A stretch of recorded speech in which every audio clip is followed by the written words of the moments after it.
Pep Guardiola's back in the dugout. Is Mo Salah actually off to Turkey? Arsenal have nipped in ahead of Barça for Julian Alvarez. Xabi Alonso started clearing out the dead wood at Chelsea. And are Liverpool really about to land a PSG defender? The fog surrounding Enzo Fernandez lately has been so thick, you'd think he was being transported in a reinforced briefcase for 120 million quid. But Xabi Alonso has stepped up and brought everyone back to earth rather abruptly. In his first presser as Chelsea gaffer, he confirmed exactly what we suspected. He wants to keep Enzo in the building. The rumours, let's be honest, were substantial.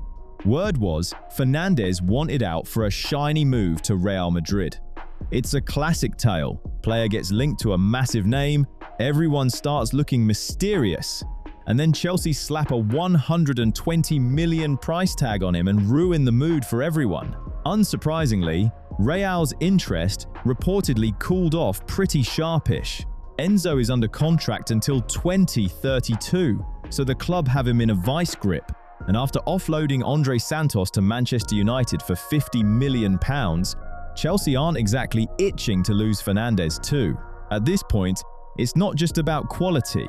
It's a matter of basic self-preservation. Alonso mentioned he's already had a word with Enzo. Naturally, the details stay behind closed doors. Fair enough. The last thing a big club needs in the summer is another public soap opera, and phrases like, "We'll handle it internally." There's enough of that rubbish floating about already. As for other names, Alonso was a bit more forthcoming. Alejandro Garnacho is apparently heading for the exit this summer. There's genuine interest, everyone's working on a deal, and the winger is valued at £43 million. The door isn't just open there. It's being held open by a suitcase. One more twist. Nicholas Jackson is back in the fold despite the sale rumours.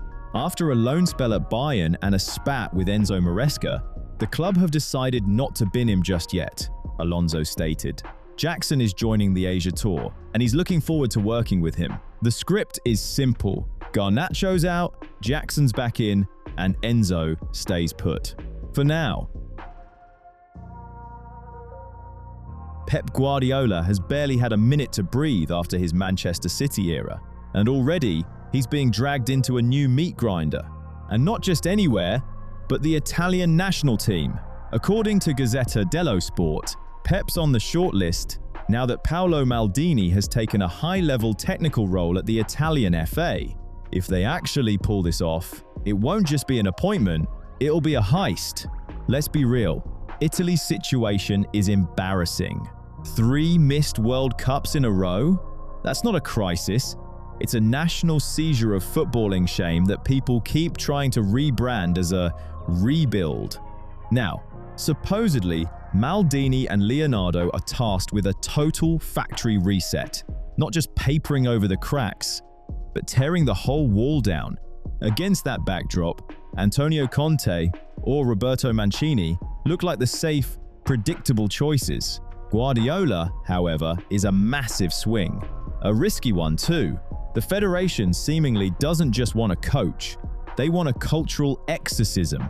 They want a team that has a face again, rather than looking like someone who's walked into a room and forgotten why they're there. But before we get into Pep's wages, let's end your own personal Italian strike. Watching the video without hitting the like button is practically a tradition here, but let's be rebels today.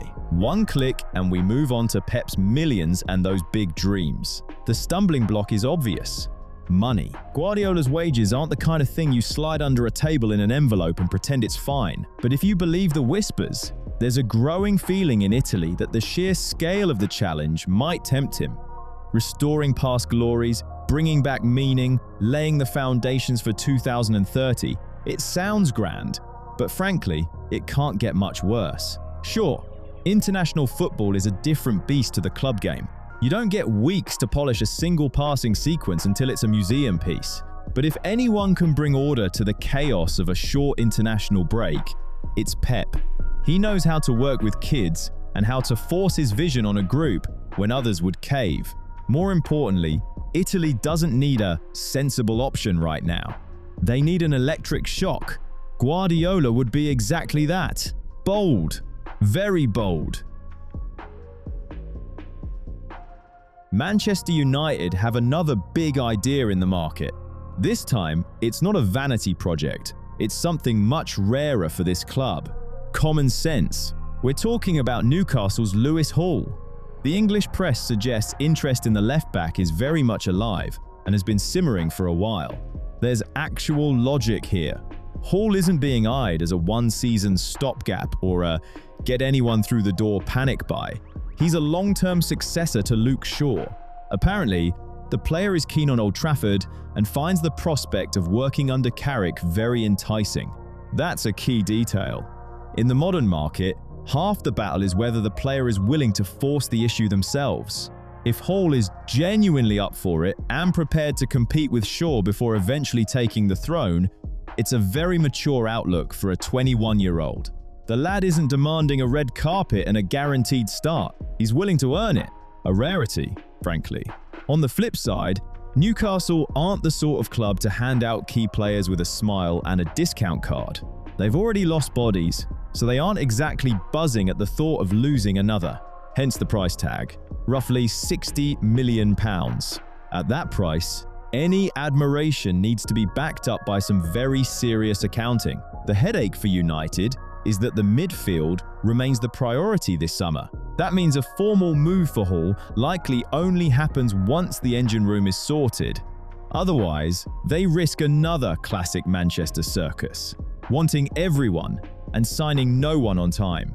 But Hall's profile fits: young, Prem-proven, tactically flexible, and bags of potential. If the club is serious about a core for the next few years, these are the deals you make. No hysterics, just cold hard cash. Barcelona are back at it, trying to square the circle by strengthening the squad while frantically patching up the budget. Usually, when you need cash fast, you don't sell the weakest asset, you sell the most convenient one. In this case, that's Marc Casado. According to Mundo Deportivo, the Catalans have put the La Masia graduate on the block for somewhere between £25 and £35 million. The reason is boringly simple. Hansi Flick's midfield is too crowded. Casado was vital in the Germans' first season, but Gavi and Marc Bernal are back now, bringing the age-old big club problem. Too many egos, not enough seats. Looking at the squad properly, Flick has 7 players for 3 spots. Add Pedri and Frenkie de Jong as nailed-on starters, and Casado suddenly looks very touchable, despite being rated for his brain and work rate. Rating a player and selling him are two different things though. When the bank calls, sentimentality is the first thing out the door. Barca aren't doing any buy one, get one free deals either. They want a premium for a La Masia kid with his whole career ahead of him. Good luck to them. The market loves talent, but it hates being sold a emergency sale, as if it's a luxury item. Jorge Mendes is already hunting for a new home, balancing the money with the project. Barca want the former, Casado wants the latter. No romance here. Saudi clubs are circling, with Al Hilal mentioned, while AC Milan represent the European interest. Staying in Europe seems the only logical move if he actually wants to develop, but Barca are holding firm. Premium price, no discounts. Classic. Mohamed Salah became a free agent on June 30th, which means we've entered the big club's favorite summer sport, seeing who can sprint toward him first with a bag of cash and a convincing face. According to Football Insider, the Turkish giants, Beşiktaş, Fenerbahçe, and Galatasaray, have jumped into the fray. All three are prepping massive offers, and you have to admit, it's a hell of a headline. Salah is 34 and hasn't decided on his next move yet, mainly because he was busy with the World Cup. Now that his national team is out, the focus shifts to his club future. Negotiations are expected to go into overdrive in the coming days. The Turks aren't about to sit idly by while others carve up a legend. Their logic is bulletproof.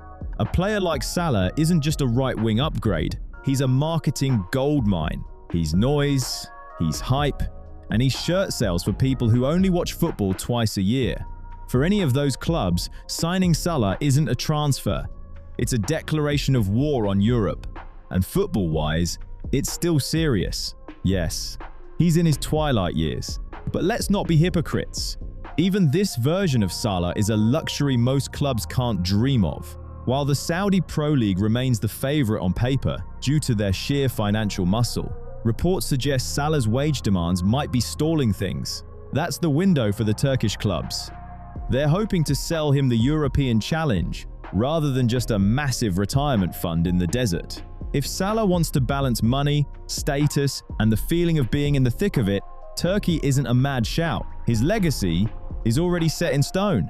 442 games, 257 goals, 123 assists, a Champions League, and several Prem titles. Now it's just a question of which wins, the project or the payday. The Julian Alvarez saga is starting to smell like one of those long-running transfer soaps where everyone's in the way, everyone wants something, and the bill eventually goes to the person who least wants to overpay. Team Talk says Atletico Madrid are ready to sell him to Arsenal. Now, this is interesting.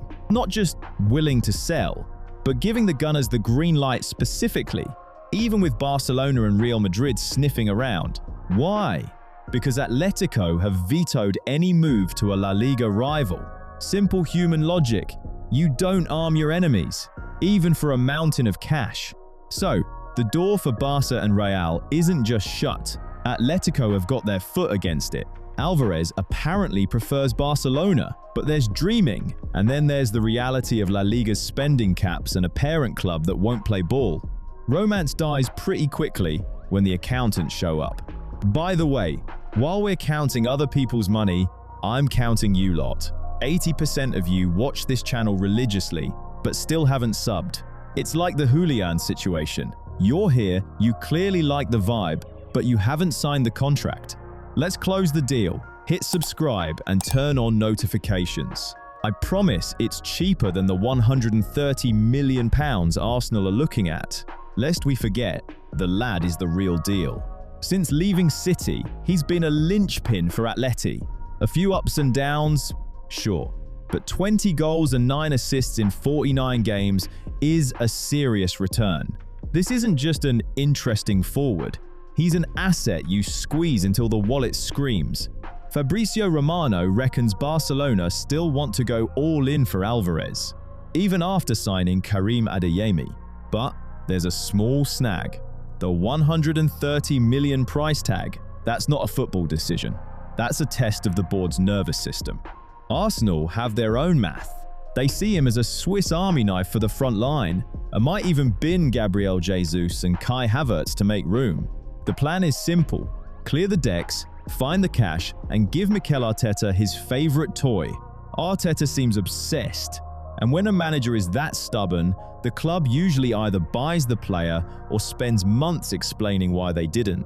Plus, sporting director Andrea Berta has already spoken to Alvarez, and word is the player is open to a Prem return. That's the clincher. If the player is game, the rest is just a boring game of chicken over who blinks first. PSG are in the mix. Real theoretically see him as a tidy tool to sit next to Mbappe, but for now, Atleti won't sell to Spain, and Arsenal are hovering. It's all about the till. The Adam Wharton situation is a textbook example of a club getting so high on their own supply that they stop selling a player and start selling a fantasy. Caught Offside reports that the market around the Palace midfielder has gone cold. At the start of the window, you'd have expected an auction, panic, phone calls, and suitcases of cash. But no, Spurs were interested, then dropped £185 million on Matheus Fernandes and Sandro Tonali, and basically said, thanks, but no thanks. One big runner, gone. Liverpool seem to have bottled it too. Back in June, they were ready to go north of £70 million, but then had internal changes in recruitment strategy. Lovely phrase. Translation, they either changed their minds or someone saw the price and had a panic attack. United's interest has faded for a very grounded reason. The price for that profile of player is eye-watering. Everyone likes him, but when Crystal Palace are reportedly looking for something in the region of the 116 million City paid for Anderson, the conversation ends. 116 million for Wharton? Seriously? That's not a tough negotiation. That's trying to sell a glass of water as a vintage red. Yes, he's young. Yes, he's Prem ready. Yes, he can dictate tempo. No one's arguing that. The question is, who in their right mind pays that when the market is clearly telling Palace to wait a fortnight until they start blinking? Chelsea are still keeping tabs on his representatives. The classic, we're interested but not at that price stance. It's the only sane approach here. Sit back, watch, and wait for the market to sag. If Palace keep treating that price tag like a holy relic, they'll end up with no deal and no hype. Sometimes, greed in the market is just a very expensive way of shooting yourself in the foot. Omar Marmoush is in that awkward spot many players know. You're good, people want you, but you're waiting for someone to explain why you're even at your own club. That's the Egyptian's reality at Manchester City. Reports suggest Marmoush is heading for a showdown with the club to see what Enzo Maresca actually has planned for him. Not the money, the role. Doing another year as a bit part player isn't the plan. Under Pep, he was starved of minutes, starting only 8 times in the Prem last season. For a player with his stock, that's a one-way ticket to a play me or sell me chat with his agent. And there's no shortage of takers. Spurs and Newcastle have made inquiries, proper ones, not just testing the water. Both want attacking reinforcements, and Marmoush's versatility is a gift. He can play the 9, the hole, or the wing. He's basically a problem for the opposition, rather than his own manager. Newcastle have the cash, too, after flogging Tonali to Spurs for £100 million plus bits. If they want him, they won't have shaky hands during the bidding. Spurs are still lurking, though they're also looking at Savinho. Then there's the Bundesliga. Marmoush is a known quantity in Germany after his Eintracht stint. If the English market starts acting up, he can always go back to where people actually understand him, but the ball is in Maresca's court. If he offers a real role, Marmoush stays. If it's more vague, talk about competition and squad depth, his camp will be looking for the exit. With a contract until 2029 and a 43 million valuation, City hold the cards. If they sell, it'll cost you a lot. Liverpool have gone for the obvious route. If the new boss, Andoni Iraola, already knows a defender, has worked with him, and knows what he's getting, why overcomplicate things? That's why the move for Ilya ZABARNYI is getting serious. Word is, Iraola personally called the PSG man to discuss a move. No middlemen, no leak, just a direct blower. That carries weight. ZABARNYI is reportedly very keen on the Anfield switch, specifically to link back up with Iraola. Makes sense. They had a good run at Bournemouth, which is where the big boys started noticing him. When the gaffer knows you, and you know the system, the risk evaporates. The snag, as ever, is the deal's structure. PSG want a clean break, a permanent sale for about £51 million, or a loan with an obligation to buy. Liverpool want a loan with an option. Plus, the valuations are worlds apart, with Liverpool eyeing something more like £34 to £39 million. Same player, 2 different sets of books. ZABARNYI is under contract until 2030, and after 37 games last season, he isn't getting any cheaper. Luis Enrique might not see him as vital, but PSG aren't in the business of doing favours. Liverpool want to spread the cost and avoid a hard commitment right away. Transfermarkt has him at £34 million, which Liverpool see as a fair baseline, but PSG aren't exactly doing backflips over that. For now, it's early days, and Liverpool are keeping an eye on other options. But ZABARNYI's name is the one on the table, for the club and for Iraola.